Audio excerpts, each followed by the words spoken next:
नमस्कार।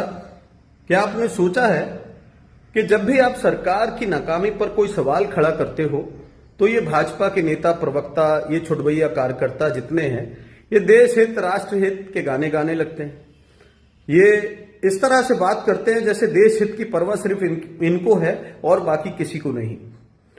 और जब 10 सालों की सरकार में 90 से ज्यादा पेपर लीक हो जाते हैं तो उस पर सवाल करना, उस पर बात करना देश हित नहीं होता है क्या? जब लाखों करोड़ों युवाओं के सपने टूटते हैं, उनके भविष्य के साथ खिलवाड़ किया जाता है, तो उस पर सवाल करना देश हित नहीं है क्या? तो ये कहां मर जाते हैं? क्या आपने किसी भाजपा के नेता को, किसी कार्यकर्ता को, किसी छुटभैया नेता को ये जो नीट परीक्षा का पर्चा रद्द हुआ, उसके पहले लीक हुआ, इस पर कोई पोस्ट करते देखा? इस पर कोई प्रतिक्रिया देते देखा? इस पर कोई सवाल करते देखा?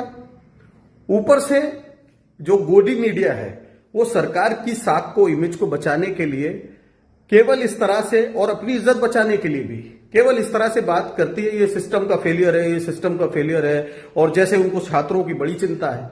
तो ये सिस्टम है किसका? ये सिस्टम चला कौन रहा है? ये सिस्टम तो मोदी जी का है। एनटीए 2017 में मोदी जी ने बनाई, और ये सरकार का काम है कि ऐसे स्टैंडर्ड परीक्षाओं को ठीक से कराना।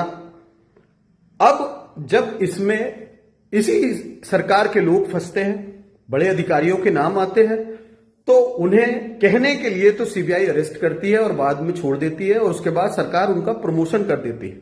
फिर पता चलता है छत्तीसगढ़ जैसे राज्य में उन्हें मुख्यमंत्री का, बीजेपी के मुख्यमंत्री का मुख्य सचिव बना देते हैं।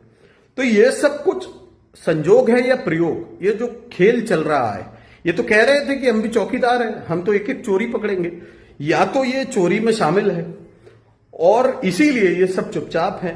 तो सवाल ये है, देश हित की बात जो कर रहे हैं, वो जब देश के लिए आजादी की लड़ाई चल रही थी तो अंग्रेजों की मुखबरी कर रहे थे।